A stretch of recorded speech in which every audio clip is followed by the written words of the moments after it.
Why is it that some men feel uneasy when their partner is more successful than they are? Is it insecurity, societal expectations, or something deeper? Women are crushing it in today's world, breaking glass ceilings, dominating businesses, politics, and beyond. Yet, for some men, this success can feel like a threat. So this is insane. Men, what occupation will you not date? Let's go. Number one, nurses and any other woman in the medical field. Don't get me wrong. Great women, lots of fun. Go have your blast. Date, seriously? No. Number two, women that are cops, military, firefighters. Go have your fun. Good to drink with. Lots of fun. Can't trust them. They're going to cheat. Just save yourself the trouble. Teachers and flight attendants. Now, hear me out. This is a little tricky with these, okay? The teachers and the flight attendants. There are some good ones out there, very bad ones out there. Look at their friend group. Yeah, their friend group will determine whether or not you should date them or just have fun. All of which are very, very, very much fun.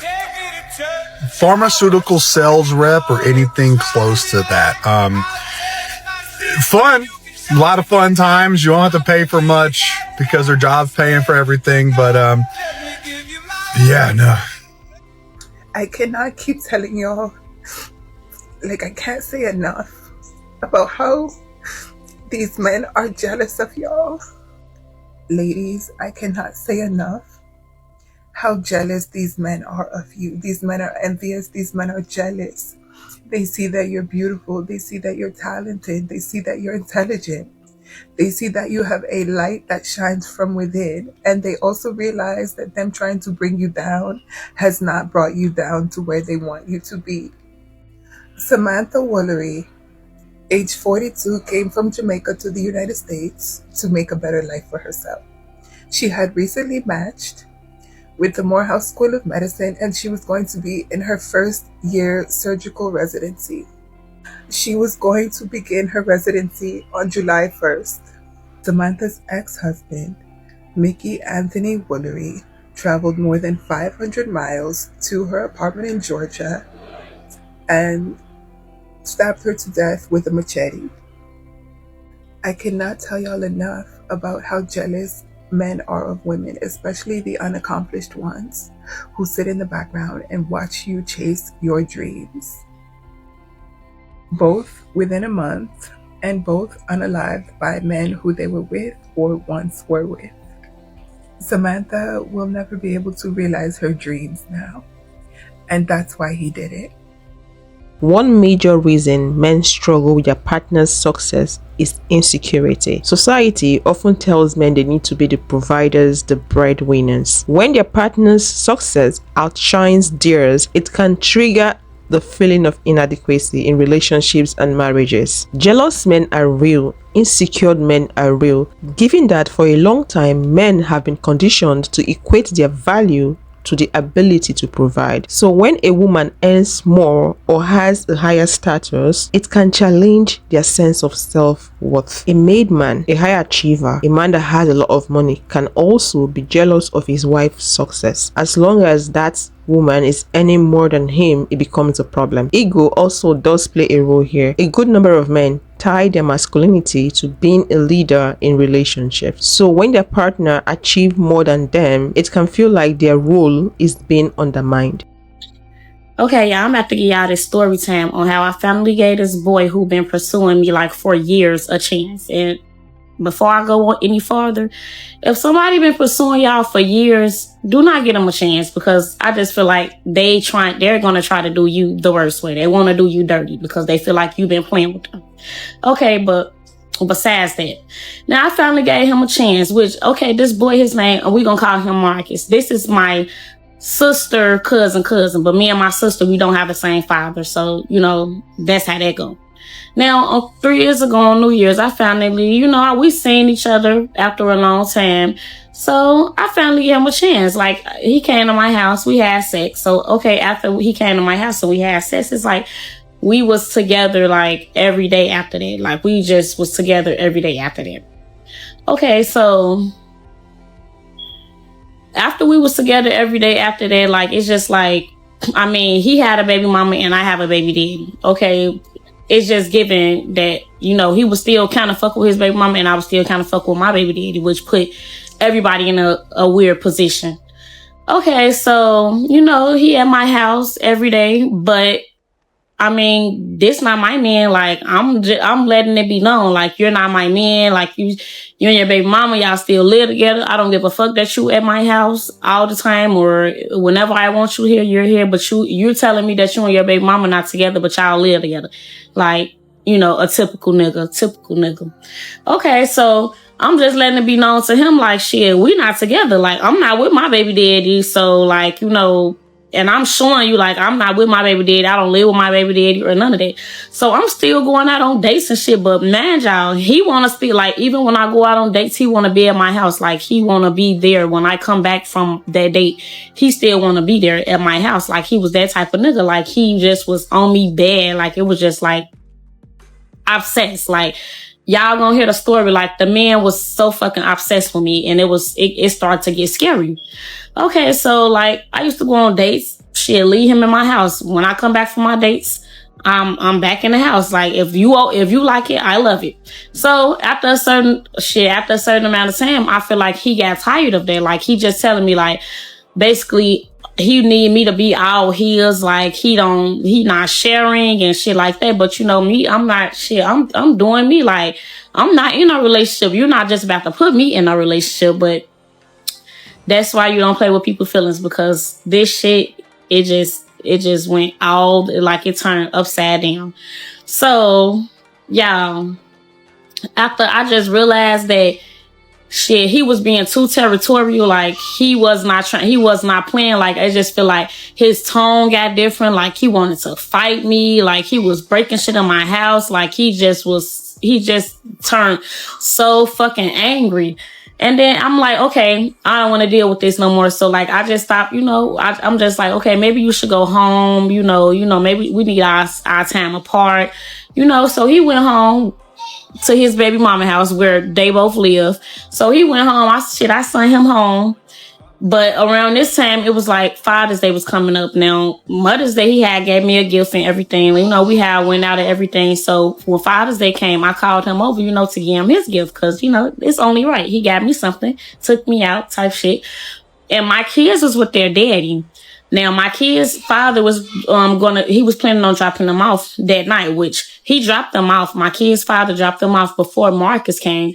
But for some reason, like, my kid's father, like, he was snooping around my house. Like, he was just watching my house, trying to see who was coming in and out my house. Like, so once Marcus finally got there, him and my baby daddy had seen each other. But Marcus never told me, when he got in the house, he never told me that he seen my baby daddy. Like, I don't know why he told me this, when he told me that he didn't know that was my baby daddy. And I'm just like, what the fuck? How you don't know that this is my baby daddy? Like, you and my baby daddy have seen each other before, like, in the past. Okay, but that's besides the point. So now, my baby daddy texts me, like, if that nigga don't get out that house right now, it's going to be the worst day of y'all life. So I'm just like, what the fuck? Like, I'm just so confused on what's going on. So I tell Marcus this because I need Marcus to be aware of what's happening as well. Like, I don't want him to be in a blind about anything. I need him to know what's going on. So I tell him, like, this is my baby daddy texting me and shit like that. Now, Marcus, like, he don't give a fuck. Like, he not, you know, he not thinking nothing of it, because I'm also not thinking nothing of it. I'm not gonna lie. Like, I'm not thinking, like, shit, I'm like, how this gonna be the worst day of my life? You can't get into my house. You know we not together. You know about Marcus. Like, you know that this is supposed to be somebody I'm dealing with. Like, why are you upset? Okay, so me and Marcus, we haven't seen each other in a week. So, you know, we just catching up. We talking, like, we not thinking nothing of anything. So me and Marcus, we end up falling to bed. Like, we end up falling asleep. Y'all tell me why at 3 a.m, we hear a big ass boom. Woke everybody in my house. Well, woke me and Marcus completely up, like, and I'm just like, what the fuck? I get up to go to the window to see what was the big boom. Y'all tell me why my baby daddy burnt up Marcus' car. Come back for part 2. What do you think about giving that guy you rejected for years or for over a year a chance to be with you? Does it always end well? Is that a good idea? Please, you can move over to her page to listen to the rest of it. She's got part 2, part 3. The story got intense. Things got out of hand. Let me just give a quick summary. When his car got burnt by her baby daddy, she decided to give her own car to the man. The man was using her car, still staying in her house. I think the man doesn't have a place. It's either he's with his baby mama that he's staying with, or he's at her place. So he was always at her place. So immediately he got his own car, he burnt her own car. Yeah, he set her car ablaze. He did. And then he was like, oh, I want you to feel the pain the way I felt the pain as well. He didn't end at that. He didn't stop at that. He came at them, shot 10 times at their car. And in that car, they had her in the car, her babies, her kids in the car, and her baby daddy. What a messed up situation. You can watch the rest of the story on her page. That story was clearly a messed up one. I'm not trying to be judgmental, but I think we women, sometimes we see a toxic situation and we swim into it. We jump into it and start swimming into the pool of toxicity. Clearly, this was a messed up one. She gave a man a chance. According to her, this man has been asking her out for a long time. That man clearly has a baby mama that he is living with. This man is living with his baby mama. You started dating this man. Let me don't say dating. You started banging the man, or the man is banging you. I don't know, whichever one. You guys are sleeping with each other. You have a baby daddy that you are sleeping with, and you have other people you're going out with, other men. And then you let this man come camp in your house. He's always at your place, and that man is becoming territorial, telling you not to let other people come around. He wants to own you to himself. I don't know, like sometimes women, we see the red flags and we just jump into it. This is a clear example of a red billboard, a red board, and then you jump into it. These are not the situations we feel bad for. Oh, I got married to this man, I didn't know he was going to turn out like this, and then you end up being a single mom. This is not that situation. This one is different from that. This is a situation where you see a red flag and you embrace the red flag. From the way she told the story, it sounded as though she was happy with the way things are happening. Some women love it when two men are fighting just because of them. It is toxic. There is really nothing to be happy about such a situation, because things can easily get out of hand. A lot of guys out there are erratic. They don't think. They move with their emotions. If they feel like hurting someone, they wouldn't think about the consequence. They'll go ahead and do it. I fought back against the stalker who tried to kill me, and now he's serving a life sentence. I didn't know that I had a stalker at the time, so I went to bed. It was just a normal night. I locked all the windows and the doors, got into bed with my dog, and fell asleep at maybe about 10 p.m. Up, I think around 2:45, because my dog Cookie was barking. I didn't take it very seriously at all. I got Cookie to stop barking and went right back to sleep. Woke up again at 3 a.m. Because Cookie was barking, and I could tell this time that it was something serious. So I got up, I sat up in bed, looked at my phone, and it was 3:04 a.m. And I looked up from my phone at the bedroom doorway, and there was a silhouette of a figure standing in my bedroom doorway. He kind of peeked his head into the doorway, and he was lit from the back, so I couldn't see any features on his face. I saw him kind of peek in and then peek right back out. I immediately started telling myself, this isn't real. You imagined it. You know, like my heart was beating, my thoughts were racing. I was scared, but I had just gotten into a fight with my boyfriend that night, and my brain just convinced me that this was either nothing, like I had imagined it, or that it was my ex trying to scare me. So I got up out of bed and left my phone. I had a hunting knife in like my underwear drawer that a friend from Wisconsin, which is where I'm from originally, had given to me. I left that and walked out into the hallway, and no one was there. I walked into the living room where I thought my boyfriend would be. He wasn't there. Into the dining room. It was a little darker in there. No one was there. And then into the kitchen. And that's where I saw him. He was standing with his back up against the wall, and he was tall, and I saw right away that he had a knife in his hand.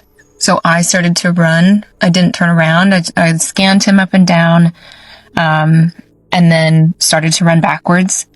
I ran backwards through the dining room, through the living room, smashed myself up against the living room windows. He chased after me. He quickly caught up to me.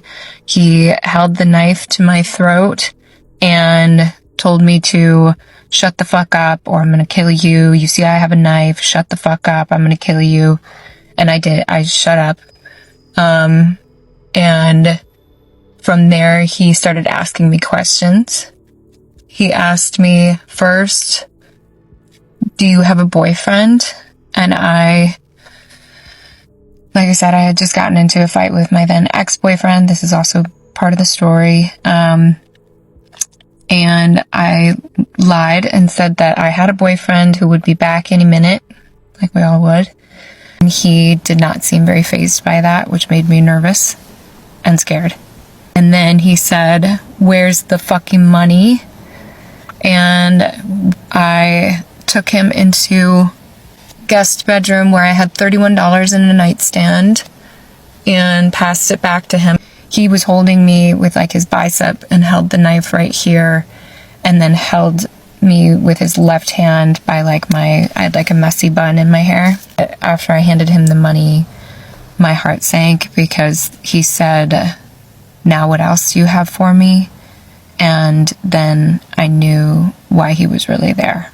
So after he said, what else do you have for me? He took me into my bedroom, but he told me to stand up against the wall. And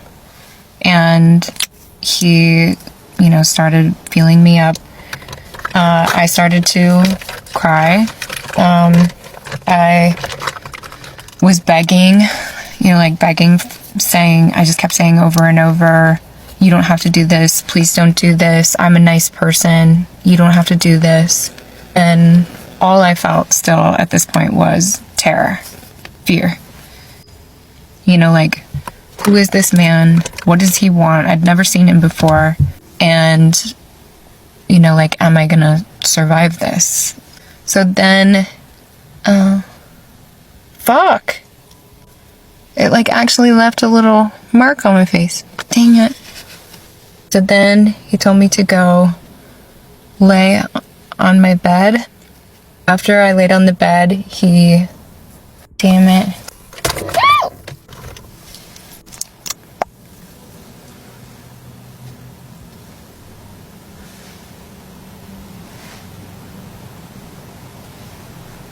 I let it sit too long. He told me to stretch out my arms and legs, and I did. And he was still then, feeling me up. And for me, I was staring at the wall. He wanted me to look away from him. The knife was always at my throat.